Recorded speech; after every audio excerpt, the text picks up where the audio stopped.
I am about to tell you the crazy true story about how a real-life pope got his dead body dragged out of the grave and was put on trial.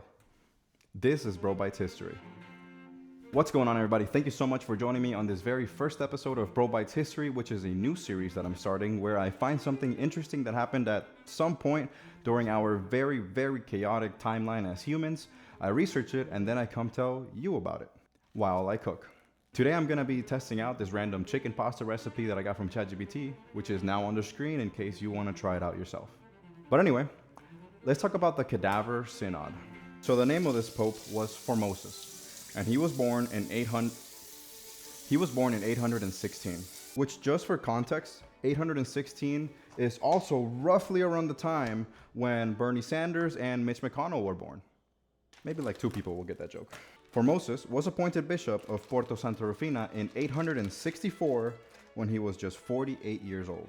And if you don't know, bishop is kind of like a high-ranking member of the Catholic Church. It's a pretty big title. Bishops usually oversee some kind of area, like in this case, Porto Santa Rufina, as like a form of authority under the Pope.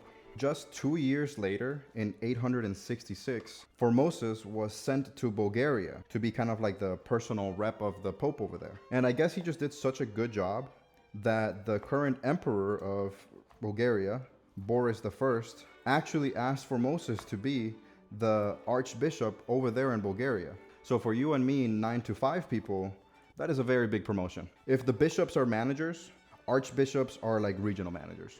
But apparently the HR department, so the Vatican, they were not happy with that. So the request was declined because apparently you can't just switch it up like that without permission from the Pope. I guess that makes sense. Later, Formosus went on some more missions. Apparently he also spent some time in France. I don't know, probably eating baguettes. Did they have baguettes back then? When were baguettes invented? 19th century? Okay, so he wasn't eating baguettes. Then later around this time, Emperor Louis II died, and his uncle, Charles the Bald, was crowned. Do you know how diabolically bald you gotta be for bald to be your nickname as an emperor?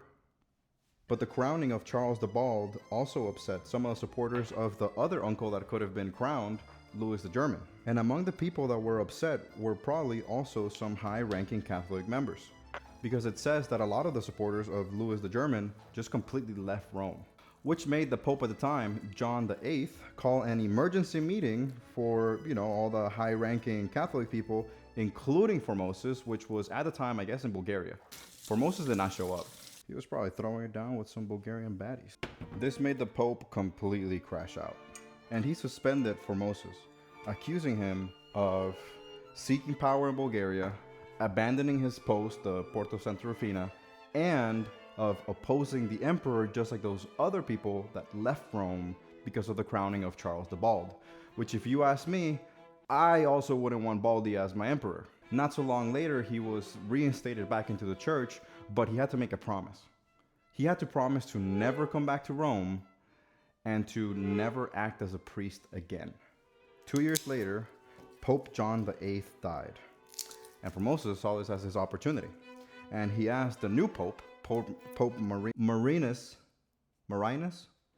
the First, for forgiveness, and he got it, which then led to him getting reinstated into his original position back in Portus. This was in 883.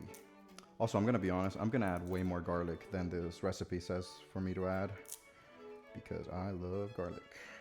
You better like garlic too. And then in 891, Formosus was unanimously elected Pope. I'm really only gonna have the chicken here just for a couple of seconds, maybe like a minute, just for it to get a bit of a crust. I'll let it finish cooking with the actual sauce itself, so that it's not so dry for being overcooked. Because if there's something that I hate about chicken breast, is how absolutely dry it is if you cook it for 3 seconds longer than it's supposed to be cooked. I need to finish my garlic, so I need more. Now guys, just real quick before we continue, I just want to say thank you so much for sticking this far into the video, and I would love if you can just drop a like and subscribe to the channel if you enjoy this kind of content, and if you want me to make more. And also, I would really like your participation. So if you know of any weird historical events, please drop them in the comments. I would love to make a video about it. Back to the video. Formosus then died in 896, in April 4th of 896, and he was buried with honors in St. Peter's Basilica. For now. So now we're in January 897, when Pope Stephen VI orders for the trial of Formosus' corpse, which is the Cadaver Synod. The trial then took place at the Basilica of St. John's Lateran, and it was conducted just like any other formal ecclesiastical trial. And again, Formosus died in April of 96, and this is in January of 97. So it's not like the guy died yesterday, and today they're putting him on trial. It was almost a year. And if you know anything about what happens when things die, they start to decompose. Especially humans, I've heard. Which basically means that there was nobody in there, in the trial, that was being fooled by the literal corpse that was probably propped up and, I don't know, tied to the chair. You know, it's not like some like Weekend at Bernie's where they didn't know. Everybody knew.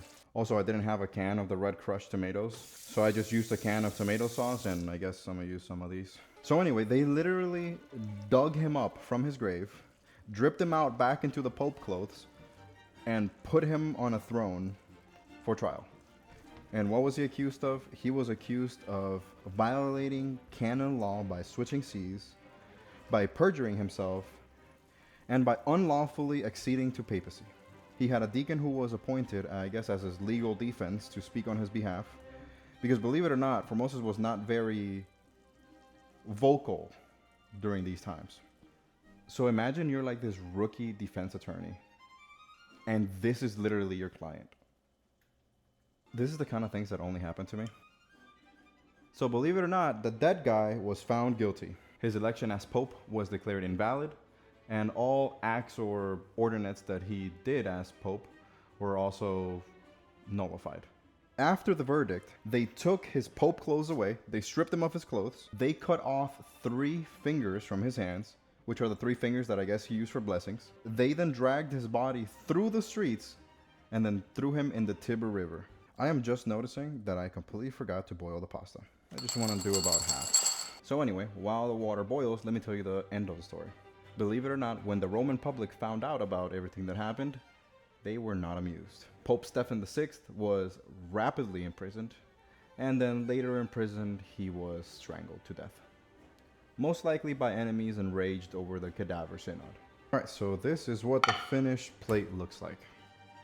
Alright, so I'm going to try it and rate it to see if you should cook it too. I'm going to give this a 7.5. So yeah, that just about wraps it up for the Cadaver Synod. I hope you enjoyed. Please don't forget to leave a like, subscribe, and drop a comment with any historical event that you find interesting that you would like me to make a video on. Peace!